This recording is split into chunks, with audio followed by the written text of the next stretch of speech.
আসসালামু আলাইকুম। সংবাদে আপনাদের সবাইকে স্বাগত জানাচ্ছি। আমি ফিরোজ তোহা। শুরুতেই সংবাদ শিরোনাম।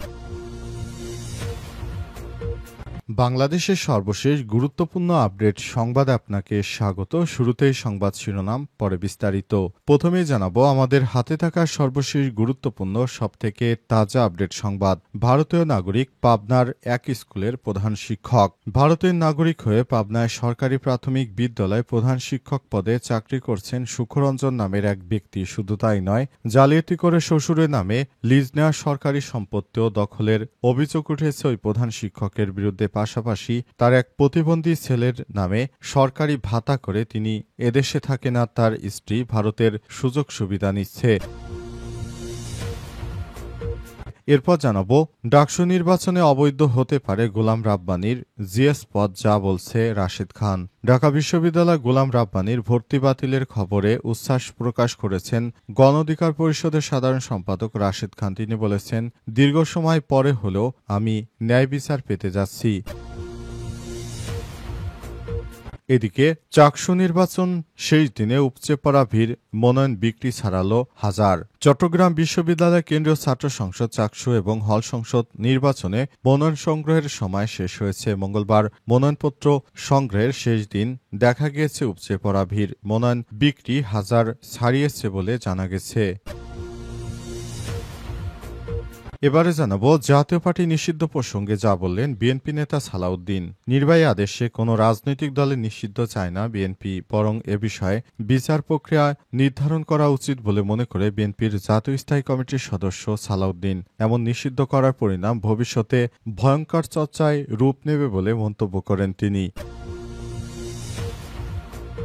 এবং সর্বশেষ জানাবো পদত্যাগ করেছেন বাংলাদেশ ব্যাংকের নির্বাহী পরিচালক মেজবাউল হক। বাংলাদেশ ব্যাংকের নির্বাহী পরিচালক ও সাবেক মুখপাত্র মেজবাউল হক পদত্যাগ করেছেন আজ। কেন্দ্রীয় ব্যাংকের গভর্নর ড আহসানিজ মনসুর বরাবর পদত্যাগপত্র জমা দেন তিনি। বাংলাদেশ ব্যাংকের মুখপাত্র ও নির্বাহী পরিচালক আরিফ হোসেন খান মেজবাউল হকের পদত্যাগের তথ্য নিশ্চিত করেছেন। উল্লেখ্য, পদত্যাগপত্রে তিনি ব্যক্তিগত কারণ দেখিয়েছেন। উল্লেখ্য, তিনি শেখ হাসিনার আমল থেকে বাংলাদেশ ব্যাংকে একটি বড় পদে চাকরিরত অবস্থায়। প্রিয় দর্শক, এতক্ষণ শুনছিলেন সংবাদ শিরোনাম, এবারে বিস্তারিত। তবে তার আগে বন্ধুরা, অনুরোধ থাকবে এই সংবাদটিতে একটি লাইক দিন। এই চ্যানেলে আপনি নতুন হয়ে থাকলে আমাদের সংবাদটি দেখতে দেখতে চ্যানেলটি সাবস্ক্রাইব করে রাখুন। কমেন্ট করে বন্ধুরা আপনার মূল্যবান মতামত জানিয়ে দিন আপনি বিশ্বের কোন দেশ থেকে বা বাংলাদেশের কোন স্থান থেকে আমাদের সংবাদটি দেখছেন এবং শুনছেন। আর বন্ধুরা, এই সংবাদটি আপনার সোশ্যাল মিডিয়া ফেসবুকে শেয়ার করে দিন। এবারে বিস্তারিত।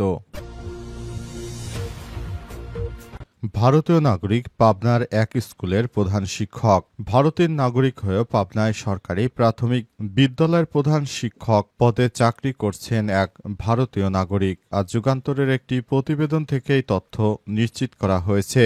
যুগান্তরের পক্ষ থেকে বিষয়টি জানানো হয়েছে এমনভাবে যে তিনি ভারতের নাগরিক। শুধু তাই নয়, ভারতের নাগরিক হয়ে পাবনার সরকারি বিদ্যালয়ে তিনি প্রধান শিক্ষক পদে চাকরি করছেন সুখরঞ্জন নামে এক ব্যক্তি। শুধু ওই ব্যক্তি একা নয়, জালিয়াতি করে শ্বশুরের নামে লিজ নেওয়া সরকারি সম্পত্তি দখলেরও অভিযোগ উঠেছে ওই শিক্ষকের বিরুদ্ধে। অভিযুক্ত সুখরঞ্জন চক্রবর্তী পাবনা সদর উপজেলার বালিয়া হালট সরকারি প্রাথমিক বিদ্যালয়ের প্রধান শিক্ষক। ভারতের জাতীয় পরিচয়পত্র আধার কার্ড হিসেবে তিনি ভারতের পশ্চিমবঙ্গের উত্তর 24 পরগনা জেলার দক্ষিণ ব্যারাকপুর শহরের দমদমে সূর্য সেন পল্লী 467 এলাকার নির্মল কুমারের ছেলে। বর্তমানে পাবনা শহরে 2 নম্বর ওয়ার্ডের পার্বতীগঞ্জ পাড়ার বাসিন্দা হিসেবে তার জাতীয় পরিচয়পত্র এবং ভোটার তালিকায় নাম রয়েছে সুখরঞ্জন চক্রবর্তী। নাম্বার 405022343351। স্থানীয় সূত্র থেকে জানা গেছে সুখরঞ্জন ভারতের নাগরিক। সেখানে জমি জমা কিনেছেন তিনি। ফ্ল্যাট বাড়িও রয়েছে। তার স্ত্রী ও এক ছেলে ভারতেই থাকেন। ছোট ছেলে বাক প্রতিবন্ধী হয়, ভাতা পান এবং তাকে নিয়ে তিনি পাবনায় থাকেন। পরিবারের সঙ্গে যোগ দিতে মাঝে মধ্যে লম্বা ছুটি নিয়ে তিনি ভারতে যান। সুখরঞ্জনের শ্বশুর দীপক কুমার রায় নামে সরকারি লিজ নেওয়া সম্পত্তি জালিয়াতি করে নিজের নামেও নেওয়ার চেষ্টা করা হচ্ছে, এমন অভিযোগ উঠেছে তার বিরুদ্ধে।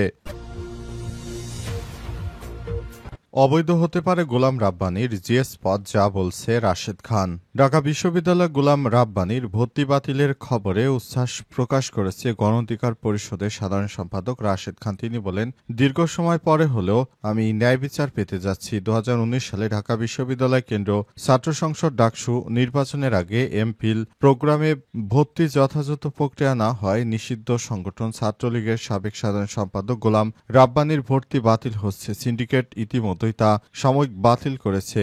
বৈধ ছাত্রত্ব না থাকার কারণে 2019 সালের 11 মার্চ অনুষ্ঠিত ডাকসু নির্বাচনে গোলাম রাব্বানীর প্রার্থিতাও বৈধ ছিল না। তার প্রেক্ষিতে জিএস প্রার্থী হওয়ার বিষয়টিকে অবৈধ ঘোষণার সুপারিশ করেছে তদন্ত কমিটি। ওই নির্বাচনে জিএস পদপ্রার্থী রাশেদ খানের অভিযোগের প্রেক্ষিতে তদন্ত কমিটি এই সুপারিশ করেছে। তদন্ত কমিটির সুপারিশের কার্যক্রমে রাশেদ বলেন, আমি ঢাকা বিশ্ববিদ্যালয় প্রশাসনকে ধন্যবাদ জানাই যে তারা গুরুত্বের সহিত আমার অভিযোগ বিবেচনা করেছে। গোলাম রাব্বানী শিক্ষার্থীদের ভোটে জিএস নির্বাচিত হননি। তৎকালীন প্রশাসন ফলাফল ছিনতাই করে রাব্বানীকে জিএস ঘোষণা করে। এইটুকু আমার তৃপ্তি যে বিশ্ববিদ্যালয় প্রশাসন প্রমাণ পেয়েছে গোলাম রাব্বানী জিএস নির্বাচিত হওয়ার অবৈধ ছিল। সেই সঙ্গে তদন্ত প্রতিবেদনে বলা হয়েছে 2019 সালের ডাকসু নির্বাচনে কিছু প্রার্থী প্যানেলের পক্ষে ভোটদান, অনাবাসিক শিক্ষার্থীদের ভোট কেন্দ্রে ঢুকতে না দেয়া,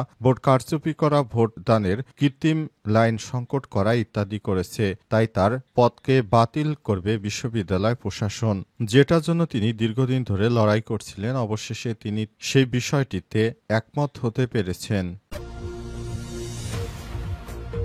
চাকসু নির্বাচন শেষ দিনে উপচে পড়া ভিড়, মনোনয়ন বিক্রি ছাড়ালো হাজার। চট্টগ্রাম বিশ্ববিদ্যালয় কেন্দ্রীয় ছাত্র সংসদ চাকসু ও হল সংসদ নির্বাচনে মনোনয়ন সংগ্রহের সময় শেষ হয়েছে মঙ্গলবার। মনোনয়নপত্র সংগ্রহের শেষ দিনে দেখা গেছে উপচে পড়া ভিড়। মনোনয়নপত্র বিক্রি হাজার ছাড়িয়েছে বলে জানা গেছে। চাকসু নির্বাচনে প্রধান কমিশনার অধ্যাপক ড মনির উদ্দিন যুগান্তরকে বলেছেন, শেষ দিনে আমরা ব্যাপক উপস্থিতি দেখতে পেয়েছি। এখন পর্যন্ত 3 দিনে কেন্দ্রীয় সংসদ 474 জন এবং হল সংসদে 589 জন মনোনয়ন দিয়েছে। যত সময় লাগুক আমরা আজকেই মনোনয়ন বিক্রি শেষ করব। সকাল 9:30 থেকে বিকাল 3:30 পর্যন্ত সময়সীমা থাকলেও শিক্ষার্থীদের ভিড়ের কারণে কার্যক্রম বাড়িয়ে দেওয়া হয়। সর্বশেষ তথ্য অনুযায়ী হল সংসদে 589 জন মনোনয়ন কিনেছে, যার মধ্যে আলাওল হলে 38, এফ রহমান হলে 42, শাহজালালে 41, শাহ আমানতে 44, সোহরাওয়ার্দী হলে 72, শহীদ আব্দুর রব হলে 37, মাস্টারদা সূর্য সেন হলে 38, শহীদ ফরহাদ হোসেন হলে 57, অতীশ দীপঙ্কর হলে 47, শামসুন্নাহার হলে 25 জন, প্রীতিলতা হলে 39 জন, দেশনেত্রী বেগম খালেদা জিয়া হলে 37, বিজয় 24 হলে 39, নবাব ফয়জুন্নেসা হলে 14 জন মনোনয়ন নিয়েছেন। এছাড়াও শিল্পী রশিদ চৌধুরী হোসেন সংসদে মনোনয়ন সংগ্রহ করেছে 25 জন। এছাড়াও চাকসু মনোনয়ন নিয়েছেন 474 জন। সব মিলিয়ে 3 দিন মনোনয়ন সংগ্রহ করেছে 1063 জন। তফসিল অনুযায়ী মনোনয়ন জমা দেওয়া হবে 15, 16, 17 সেপ্টেম্বর। মনোনয়ন যাচাই বাছাই তারিখ 18 সেপ্টেম্বর। প্রার্থীর প্রাথমিক তালিকা প্রকাশ 21 সেপ্টেম্বর এবং 25 সেপ্টেম্বর নির্বাচন অনুষ্ঠিত হবে। জাতীয় পার্টি নিষিদ্ধ প্রসঙ্গে যা বললেন বিএনপি নেতা সালাউদ্দিন।